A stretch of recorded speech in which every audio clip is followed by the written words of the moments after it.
नाथपंथांची दीक्षा घ्यावी असं का वाटलं? नाथपंथाची दीक्षा यासाठीच का सध्या जर बघितलं गेलं तर नाथ हे गुरुस्थानी असतात, तुमच्या तुम्ही शिकलोय बाकी म्हणजे काय नाही. आणि गुरुस्थानी नाथ असल्यामुळे ती आपली आध्यात्मिक प्रगती करतात आणि प्लस आपली जी मॅटेरियल लाईफची प्रगती ती पण करतात. ती एक गोष्ट आहे. आणि एक गुरु आपल्याला अधोगतीपासून उदोगतीकडे घेऊन जातो. आणि आता सध्या बघितलं तर नाथांची सेवा करणं म्हणजे अवभाग्याची. आता तू तर काही लहान वगैरे काहीच नाही, बरोबर? हां, काही नाही, दुनिया तुला चांगल्यापैकी कळते, बरोबर. पण कसं आहे माहिती आहे का, नाथांचं सामर्थ्यच अजून महिमा लोकांना माहितीच नाही. बरोबर. लोकांनी काय केलेलं माहिती आहे का, नाथांचं जे सामर्थ्य, जी महिमा आहे ही फक्त ग्रंथातच ठेवलेली आहे. बरोबर. आणि कुठल्याही लोकांकडे जे आता बोलतात, कुठल्याही लोकांकडे ओरिजिनल ग्रंथ नाही. बरोबर. काय नाथांचा? आता हे मी का सांगतो, का की माझ्या गुरुच्या सामर्थ्याने मला त्यांनी त्यांचा ग्रंथ दाखवला. ते बोलले की ज्या वेळेस त्या ग्रंथाचं फक्त दर्शन होईल, त्या दर्शन मात्रनेच त्याचं सार्थक होईल. का की समस्त सिद्धी आणि समस्त देवी दैवत त्या ग्रंथात आज्ञामध्ये कैद आहेत सर्व, म्हणजे वचनात बंधन आहेत सर्व. सर्वात महत्वाचं ते ग्रंथाचं इतकं मोठं दिव्य ज्योत आणि दिव्य प्रकाश आहे की त्या ग्रंथाची ऊर्जा सहन होणं गरजेचं आहे. त्या ग्रंथाच्या प्रकाशाने जर शरीर जर जागेवरती जर जळून नष्ट झालं तर काहीच महत्व नाही. बाकी मला साक्षात माझ्या गुरूंनी सांगितलंय मला, आणि त्यांनी ते दिव्य स्वरूपामध्ये दाखवलं पण, म्हणून मी सांगतो. काय कुठल्याही तांत्रिककडं, कुठल्याही जे बोलतो की मी सिद्ध पुरुष आहे किंवा कुठला योगी वगैरे, कुणाकडं सुद्धा संपूर्ण सत्य नाही. काय बाकी प्रत्येक महाराज झाला किंवा प्रत्येक कोणी साधू संत झाला, त्याच्या दारात जो येईल त्या साधकापुढं त्याच तो वर शस्त्र ठेवतो. तर काय होतं की जर लोकांकडे जर संपूर्ण सत्य नाहीये तर दुसऱ्या पण लोकांना भटकायची कामं करायची नाही. कुठल्या पण साधकाने जो बोलतो ना मी महाराज आहे, मी गुरु महाराज आहे, अरे काय तुम्हाला गुरु महाराजांचं काय तुम्हाला महत्व माहिती, गुरूंचं काय तुम्हाला महत्व माहिती, गुरुचं सामर्थ्य काय पूर्वी काळापासून खूप मोठं सामर्थ्य आहे गुरुचं. आणि तुम्ही सगळ्या लोकांनी गुरुचं सामर्थ्याला धंदा बनवून ठेवलेला आहे, बदनाम करून ठेवलेलं आहे. ज्या गुरुकडं ओरिजिनल सिद्धी, ओरिजिनल प्राप्ती असते तो कधीही त्याची दीक्षा विकत नाही. जीवनात कधीच विकत नाही. काय हा, आणि ज्या गुरुला स्वतःच्या स्वाभिमानाने स्वतःच्या कष्टाची खायची सवय आहे, काय तो काय करेल, एखाद्या साधकाचं कुठलं काम केलं, माझ्या कष्टाचे पैसे मला दे. बरोबर. काय आपण आपलं तपोबल नासवणार आहे, त्या तपोबलाचंच हा त्याचं तो सामर्थ्यच. आता माझं मला जसं गुरु नाही मिळेल, तुम्हाला काय वाटतं लोक कल्याण तुम्ही केलं नाही, मला लहानपणापासून आहे ना ते सर्व गोष्टीची प्राप्ती आहे. मी कधी कुणा जीवनात सांगितलं नाही, का की मी हा विचार करतो की जो मला ओळखेल तोच खातो. काय पण ओळखलंच नाही कुणी,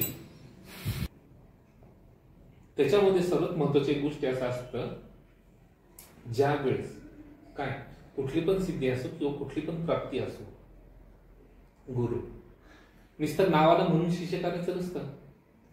जर तुम्हाला मी काय व्हिडिओ पण सांगितलेलं आहे, गुरुमध्ये असं दानत असणं गरजेचं, जो भिकारी त्याला राजा बनवण्याची दानत असणं गरजेचं त्या गुरुमध्ये, आणि जो राजा आहे त्याला देवाधिकामध्ये बसवता येणं किंवा बसता येणं ही दानत गुरुने उत्पन्न करून दिली पाहिजे. आता पुरस्न काळापासून गुरुंचं इतकं मोठं सामर्थ्य आहे. हा आता असं धंद्याचं एक ट्रेंडिंग चालू झालेला धंदा, काय मार्केटमध्ये सध्या तो ट्रेंड चालू आहे, तोच ट्रेंड चालू आहे. तर मला काय गुरु महाराज तुम्हाला खायला काय बनवू, काय नाही, तू जे साधं खातो तेच बनव. काय जो पण व्यक्ती असतो तो प्रत्येक श्रीमंत नसतो, प्रत्येकाची परिस्थिती असते. मी मराठवाड्यामध्ये गेलतो ना, मी बघितलं लोकांना, काही लोकांना टेन्शन होतं की बाबा आता आपले गुरु महाराज आपल्या घरी येतात किंवा काय आहे, तर आपली अशी परिस्थिती असं आहे, काय मॅच करतात की नाही किंवा काय नाही, व आता इकडे बाथरूमची पण सोय नाहीये, काय नाहीये.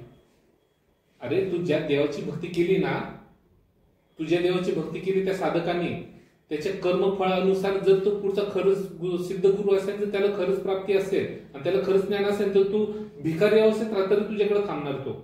तू जंगलात राहा तरी तू थांबणार. तर तिथे हे नाही बोलत बसणार, अरे तुमच्याकडे एसीच नाही, तुमच्याकडे पंखाच नाही, तुमच्याकडे हेच नाही, फलन नाही, बिस्तान नाही. अरे भगवंत कशाचा? भगवंताला फक्त भक्ती लागते. माझं प्रत्येकाला एक गोष्ट सांगणं असतं की भगवंताने सगळं बनवलेलं आहे. तुम्ही स्वतःला भगवंत समजता थोडी काय भक्ती किंवा काय थोडीशी विद्या काय प्राप्ती केल्यानंतर, बरोबर ना? भगवंत समजतं स्वतःला. थोडीशी काय नाही प्राप्ती झाली तर तुम्ही स्वतःला भगवंत समजता. मग त्या ज्या भगवंताने समस्त सृष्टी निर्माण केली त्यांना अक्कल नाहीये का? त्या भगवंताला कळत नाही का जाऊन कोणाला नीट करावं, कोण दुखीत आहे? कितीक लोकांचे काय काय होतात एका क्षणाला, एका मिनिटाला, एका तासाला कितीक तरी अपराध होतात, त्यांना बंद करता येत नाही का? ते भगवंत आहे, लगेच करतील ना. पण माझं हेच सांगणं आहे, जो मनुष्य जन्माला आला ना त्याच्यावरती भगवंताचा अधिकार नाही. आपल्या धर्मामध्ये काय सांगितलं, 33 करोड देवी देवता आहे, बरोबर ना? मग ते देवी देवता ते कोण आहेत? स्वतः मनुष्य आहे. हा नरक लोक आहे. काय मृत्यू लोक म्हणजे हा नरक लोक, रोग राही सडून मारणारी कर्माचे भोग, ह्या भोगातनं मुक्त होण्यासाठी शेवटचा हा मनुष्य देह आहे. काय शेवटचा मनुष्य देह, शेवटचा मनुष्य देह आहे. ज्यांनी स्वतःच जीव आत्मा जाणला कोण आहे ह्या जीव मध्ये. आता लोक बरेचसे सायंटिस्ट वगैरे बरेचसे खोज करतात. आपल्या पूर्वी काळापासून फक्त आपल्या ऋषीमुनी लोकांनी, साधकांनी जितकं पण संशोधन केलेलं हे स्वतःच्या शरीरावरती एक्सपेरिमेंट केलेले आहे. बरोबर. काय प्राचीन काळामध्ये आपल्याकडेच डॉक्टर होते, ह्या बाकीच्या कुठल्या देशाला डॉक्टर म्हणजे काय माहितीच नसतं. पण आज आपल्या भारतातले, महाराष्ट्रातले म्हणा श्रीमंत लोक जातात पुढं, कशाला जातात? ट्रीटमेंट करा, तिथं भारी आहे म्हणून. अरे तुम्हाला अक्कल आहे का? तुम्ही तुमचीच नाही प्रथा नीट टिकून ठेवली. तुमचं सामर्थ्याचा खजिना तुम्ही नीट नाही ठेवला. मग एवढे श्रेष्ठ भूमी आहे भारत, इतकी श्रेष्ठ भूमी आहे आणि त्याच्यात तर महाराष्ट्राचं तर तुम्ही विचारूच नका. महाराष्ट्र तर साधू संतांचीच भूमी मानलेली आहे. पण आता पूर्वी सारखे संत सुद्धा राहिले नाही, साधू संत सुद्धा पूर्वी सारखे राहिले नाही. त्यांच्या बोलण्यामध्ये संतांचं काय कार्य असतं? संतांचं हे कार्य असतं की लोकांमध्ये भक्तिभाव जागृत करणं, लोक जागृत करणं. लोकांनी काय नीच कर्म भोगलेले किंवा काय भोगलेले ह्याच्यामध्ये उदाहरण देणं हे महत्व नाहीये. ह्या महाराजांनी त्या महाराजांची निंदा करणं हे पण महत्व नाहीये. काय समजले की नाही? प्रत्येक महाराज, प्रत्येक साधू संत तो त्याच्या ठिकाणी त्याला परफेक्ट वाटतो, योग्य वाटत असतो. काय असतं? त्याला तो योग्य वाटत असतो, त्याच्या अनुसार तो ज्ञान देत असतो. त्याच्यामुळे तुम्हाला तो चुकीचं ज्ञान देतो किंवा काय देतो हे लोकांना कळणं गरजेचं आहे. तुम्ही सत्य सांगताय ते बरोबर आहे. आता इंदुरकर महाराज हे किती सत्य सांगतो, किती सत्य सांगतो ते प्रॅक्टिकल नॉलेज येते. प्रॅक्टिकली म्हणजे जीवनाचा अनुभवचं महत्व सांगतात. लोक कसे कसे नाही हेच सांगतात. पण हे फक्त लोक तात्पुरती ऐकतात. हा, आणि एक कसं माहिती का, आणि एक त्यांना म्हणून फक्त एक कॉमेडी पर्सन म्हणून त्याला बोलवतात. त्यांचं ज्ञानाचं उद्धार कुणीच करत नाही ना, ती ज्ञानाची पात्रता कुणी घेत नाही. मग काय महत्व आहे? मग तुम्ही जितके पण कथा ऐकले, जितके पण तुम्ही ग्रंथ ऐकले, ते जर तुमच्या आचरणातच तुम्ही धारण करत नाही तर ते ऐकून काय करता? ठीक आहे, मी रामायण कथा वाचली, समजा जेवढे पण आपले ग्रंथ आहेत तेवढं समजा वाचलं, काय केलं ते वाचलं तू, मात्र ठीक आहे, त्याच्यातलं तुझ्यामध्ये आचरण गुणधर्म काय आहे आणि तुझ्या स्वतःमध्ये काय परिवर्तन हे सांग. प्रश्न विचारायचा होता, विचारू शकतो? हो विचारा ना. मला हे विचारायचं म्हणजे आपली गुरु परंपरा कोणती आहे आणि पंथ कोणता आपण त्याविषयी थोडंसं. माझं का? हा. माझा कुठलाच पंथ नाही. का? काही मी कोणाकडनं दीक्षाच घेतली नाही तर मी कोणाचा पंथ सांगणार. बरोबर. पहिली गोष्ट, मी कोणाकडनं दीक्षाच नाही घेतली किंवा काय नाही, मला कुणी हे मूळ ज्ञान दिलंच नाही, तर मी कुणाचं नाव सांगू? तुम्ही जे बोलले होते मगाशी नाही का, एक माझ्या गुरुदेवाने मला ग्रंथ दिला होता. हा, मग गुरुनी दिला ना. मग गुरु कोण आहे? माझा गुरु झाड आहे, मनुष्य गुरुच नाही. हा, तुमचा झाडाचा व्हिडिओ बघितला होता. गुरु मला कोण आहे? झाड आहे मला गुरु. तोच माझ्यासाठी, सगळी सृष्टी तीच येते माझ्यासाठी. माझा आई बाप सुद्धा तोच येते झाड. काय त्याच्यामुळे कुठला सांगू? त्याच्यामुळे मी फक्त मनुष्य जाती. कळलं का? मनुष्य जाती आणि परमेश्वर फक्त एकच आहे. माणसाने फक्त माणसाला ओळखून घेणं हे सर्वात महत्वाचं आहे. की तुम्ही कोण आहे, तुम्ही जगता का, श्वास कसं घेता, काय नाही. तुम्ही स्वतःवरती रिसर्च करा, तुम्हाला कळेल की 33 कोटी देव कुठे आहेत, तुमच्या शरीरात आहेत. त्यावेळेस कळेल तुम्हाला. काय आता जी पण गोष्टी बोलतात लोक किंवा काय गोष्टी, मला हा प्रसन्न आहे, मला तो प्रसन्न आहे, तो प्रसन्न आहे, किंवा कोणी पण प्रसन्न आहे. प्रसन्न प्रकट हे फक्त आपल्या भक्ती आणि कर्म विधानाने होतात.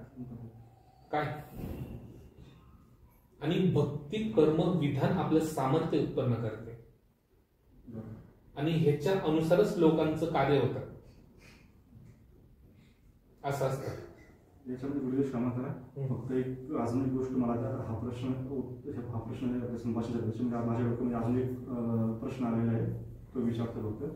आता भौतिक ठिकाणी आता बघण्यात आलेलं आहे का, सांगता का 7 दिवसात प्रत्यक्षीकरण, 1 दिवसात प्रत्यक्षीकरण, हे ऍक्च्युअली प्रत्यक्षीकरण होतं का? आता ह्याच्यावरती मी ना तो व्हिडिओ बनवला नाही. आता एक कोण होता, एक जण व्यक्ती, काय युट्यूबर आहे कोणतरी, त्यांनी काय केलं, त्र्यंबकेश्वरला शिबिर ठेवला.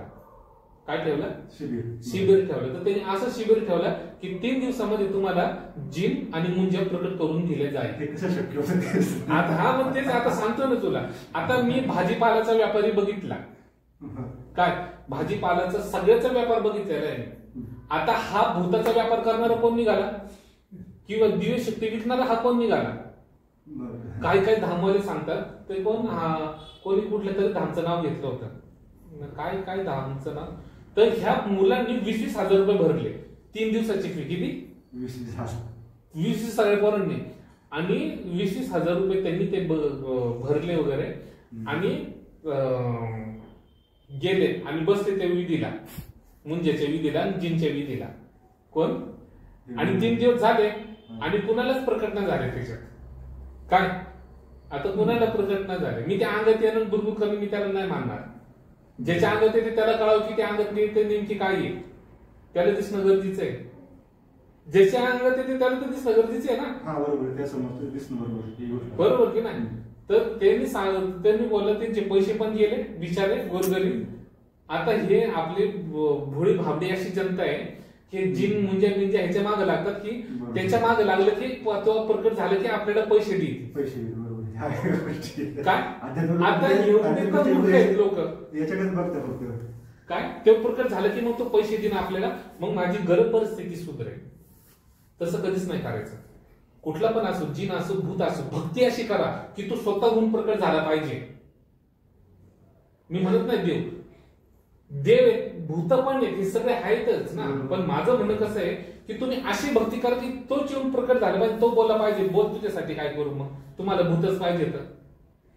आता इकडं यांनी तो बिचारा ड्रायव्हर, तो मुलगा काय करतो, ड्रायव्हर इकडं काम करतो, तो काम केले त्यांनी 20-25-30,000 रुपये ती जमा केले आणि तिथे 3 दिवसाचं जिन आणि भूतच्या सिद्धीसाठी त्यांनी तिथं पैसे घालवले. कुठं? त्या शिबिरमध्ये. असे तिथे 20 ते 25 लोक होते. किती होते? 20 ते 25. हा, 20 ते 25 लोक होते. आता तू मला सांग 20 लोकांचे झाले किती? 20,000. 20 लोक 4 लाख रुपये होऊन गेले तिथे. आता हे मूर्ख किती लोक आहेत, त्याचा इन्कम किती झाला? 3 दिवसात 4 लाख रुपये होऊन गेले. 3 दिवसात 4 लाख रुपये. त्याचं समजा की त्याच्यातलं 50,000 धरा की त्यांनी काय भाडं बिडं हॉल बिल काय घेतला असेल, 3.5 प्रॉफिट म्हणून. अरे पण तू विचार कर ना की त्याला 3 दिवसामध्ये त्याला 1 लाख रुपये तरी मिळू दे ना. मग तो किती हुशार आहे. आणि हे सगळे चुतीयाची लोक, आपलेच लोक. आणि जो आता समजा मी ज्याला सत्य सत्य सांगतोय का, आता या सगळ्यांना मी टोचवतो काय, माझं बोललेले टोचन कोणाला, जेने असे केले चाळे त्याला. पण जो सत्याने चालतो तो, आता ह्या प्रत्येक लोकांचे गेले 20-20 हजार रुपये. आता म्हणून त्याचे 20 हजार रुपये मला आहे ना, जो काय कर 3 दिवसात कमवून दाखव. हा इकडे एक सांगतो बरं का मी काय, की आता ज्या लोकांनी तिथं 20-20 हजार रुपये घालवले का, आता त्याच लोकांना म्हणा की तुम्ही 3 दिवसामध्ये 20 हजार रुपये कमवून दाखवा. त्यावेळेस त्यांची स्वतःची लायकी कळण त्यांना. कुणाला? त्याच लोकांना जे जे त्या शिबिरमध्ये होते त्या लोकांना. आज असं धंदा करून करणार तर पुढचा हुशार काय. आता मग 3 दिवस झाले पूर्ण, म्हणलं की आता तुम्हाला प्रकट नाही झालं तर मी काय करू. काय बोलला तो, आता मी काय करू. आता तो त्याने काय बोलला, आता पुढे परत सांगतो तुला. तो काय बोलला माहितीये का, हे काय मला तर दिसतोय तो प्रकट आहे. अरे तुला दिसतोय प्रकट आहे आणि हा खोटं बोलतोय याची गॅरंटी आहे का. त्याच्यासाठी अशा माणसाला ओळखणारे, ज्यांना दिव्य दृष्टी असेल किंवा काय असेल, तीच लोक यांना पारखू शकतात. पण असा मूर्ख लोक यांनी काय केलं माहितीये का, ह्या लोकांना, त्या 2 जणांनी तिथं 2 जण आले इकडे माझ्याकडे, इथं आल्यानंतर त्यांचे कानच खोलले. मी काय केले, कान खोलले. आता तो मूर्ख जो होता ना, त्यांनी काय केलं सांगतो, त्यांनी तिकडं पण घरी ते पूजे बिजे केलेले. पण आता तो प्रकट झालाय त्याला, हा दाखवणार कोण. जर हा जर देणारा होता, हा त्याच्या समोर गेला, त्याला कळलं नाही का हा प्रकट झालेला आहे म्हणून. ह्याला ऑलरेडी चार उभं आहे म्हणून याच्या मागे त्याला माहिती तर पाहिजे ना. जो बोलतो की मी तो बसलाय तिथं विकायला, जे शिबिर त्याला दाखल पाहिजे ना, ह्याला प्रकट आहे की नाही. मग तो आलं, ज्यावेळेस तो इथं आला तो मला बोलला. मी म्हणलं काय रे, म्हणलं काय केलेत म्हणलं तो शेडे चाळे म्हणलं. त्याला बोलायला लागलो का, मग तो लागला हसायला. मग त्याने मग मला सांगायला स्टोरी केली. मी म्हणलं किती मूर्ख आहे रे म्हणलं तू. हा मग त्याला म्हणलं मग काय तुला जिन बिन काय प्राप्त झालं की नाही म्हणलं, ताकद काय म्हणजे बीजे प्राप्त झालं की नाही. तो काय बोलला माहितीये का, आम्ही नाही झालो प्राप्त, नाही झालं म्हणलं. काय नाही झालं. मी म्हणलं नाही झालं तुला. तो बोलला नाही झालं. बरं ठीक आहे, नाही झालं का, मग तुझी काय इच्छा आहे, तुला जिन बिन पाहिजे का म्हणलं. हा तो बोलला हा. मग मी काय केलं माहितीये का, तर तो आला तर मला कळलं ना काय नाही. मग जे पण माझ्या गुरुच्या कृपेनुसार मला जे दिसायचं ते दिसलं. मग त्या ताकदीला मी काय बोललं माहितीये का, हे आता जी शिबिर जी प्रकट शिबिर जे केलं त्याच्यामध्ये तू ह्याला प्रकट झाले का. तो बोलला नाही. मग कुठं झाला, तो बोलला की राहणार. आधीपासूनच आहे म्हणलं मी याच्या माग. काय आधीपासूनच मी याच्या माग. ठीक आहे. आता त्यांनी असे काही गोष्टी एडचाळ केल्या की त्याला त्याच्यामध्ये प्रकट झाले. आता मग त्याला मी म्हणलं, त्या पोराला विचारलं, माझं इकडे बोलणं चाललं त्याला नाही माहिती, त्या ताकदी संग बोलणं चाललं त्याला नाही माहिती. मग त्याला बोललो, मूर्खा कसं असते तुला जिन कसं असतं तुला दाखवतो म्हणलं, तू बस इथे. त्याला डोळे बंद करायला लावले. काय तर डोळे बंद करायचं चल म्हणलं, जा आता तू यायचे. तो जिन आहे ना असा त्याच्या भोवती असा गोल गोल फिरत होता, असं रॉकेट सारखं sum sum sum sum sum काय. आणि सबकोने घुसला अंगात त्याच्या. कुणाच्या, हा त्याच्या अंगात घुसला सबकोने अंगात घुसला, झुमकोने उठला तो नाही का. मग तिथं लागला असं थर थर सगळ्या गोष्टी करायला. मग थांबवलं मी, म्हणलं थांबली तू बाजूला, आता थांब म्हणलं. तर मग ते गुरुच्या आज्ञेने ते थांबलं. तिथे थांबला आणि त्याच्यानंतर काय झालं माहिती का, तर मी म्हणलं काय दिसलंय तुला. अहो म्हणला निळं कोणतरी होतं म्हणलं, तर माझ्या भोवती गोल गोल फिरत होता. आता मला सांग, असा प्रॅक्टिकल अनुभव कोण देईल. मग तेच तर मी सांगतो ना, समजलं की नाही. तुम्ही जशी आचरण, जशी वृत्ती तुम्ही विचार करसाल ना, जशा पद्धतीने तुम्ही भक्ती ठेवसाल ना, तशीच ताकद तुम्हाला प्रकट होणार. जसे तुमचे आचरण तुम्ही ठेवणार, जसं तुमचं विचारधारा ठेवणार, तशीच ताकद तुम्हाला प्रकट होणार. मग तुमची विचारधारा ती घाण असू, नीच असू, कशी पण असू, तशीच ताकद तुम्हाला लाभणार. काय आता तो मुलगा आहे ना, तो मुलगा, त्या मुलाला आता मी देणार आहे दीक्षा. मग त्याच्यानंतर तू बघ काय होते काय नाही. काही माझं म्हणणं कसं आहे माहितीये का, आता का देणार आहे माहितीये का, काही गोष्टी मला दिसले सगळ्या काय, मग ती ताकद येते, तिची तिला ताकद भेटू दे ना, तिची ताकद येते, तुला काय करायचे ते कर. पण माझं म्हणून त्याला एकच बोलणं आहे माझं, दुनियाची वाईट करू नको, तुझं स्वतःचं कल्याण कर. आणि तेवढंच त्याच्याकडनं वचन घेतलंय मी. काय घेतलं ते, तू हा जगाचं कशाला कल्याण, स्वतःचं कल्याण कर आधी, ना जगाचं बघ. पण त्याचं स्वतःचं कल्याण होते, पण तू दुसऱ्याचं वाईट करू नको. तुला दुसऱ्याचं चांगलं करता येत नाही ना, तर दुसऱ्याचं वाईट पण करू नको बोललो. मग ते ताकदीला पण सांगितलं तसं, ते ताकद बोलणं वगैरे आमचं झालं, असा विषय. हे अशा गोष्टी असतात. आता मग 3 दिवस त्यांनी तिथं करून काय केलं, मग त्याला मी बोललो 3 दिवस तू तिथं घालवले 20,000. आता मला म्हणलं मी तर तुला समोर दाखवलं म्हणलं, आता दे मला 30,000. मग आता पैसे नाही माझ्याकडे. म्हणलं तुम्ही असेच नीच लोक आहेत म्हणलं सगळे. काय माझं तोंडावरती बोलणं आहे, कळत नाही म्हणलं तिथं घालवले पैसे, त्याचा फुकटचा एवढं इन्कम झाला. त्याच्यामुळं माझं एक काय म्हणणं माहिती आहे का, तू आलास, तू बघितलं ते मान्य आहे. हे तुला हे सगळ्या गोष्टी सांगणं म्हणजे तुझ्या ज्ञानाचं उजागर करणं आहे, किंवा तुला कुठल्या गोष्टीचं आमिष देणं, किंवा तुला कुठल्या गोष्टीत भटकवणं, हे असल्या गोष्टी मला सूट होत नाही. माझं जे पण असेल ना ते तोंडावरतीच मी बोलतो. काय मग तुझी इच्छा काय आहे? माझी इच्छा की जे नागपंथामध्ये नागांची दीक्षा घेणं तुमच्या हातात. बाकी तुमचा हा आता तुझा अजून तुझा प्रश्न होता तो माझा तो पूर्ण करायचाच राहिला. तू काय सांगितलं,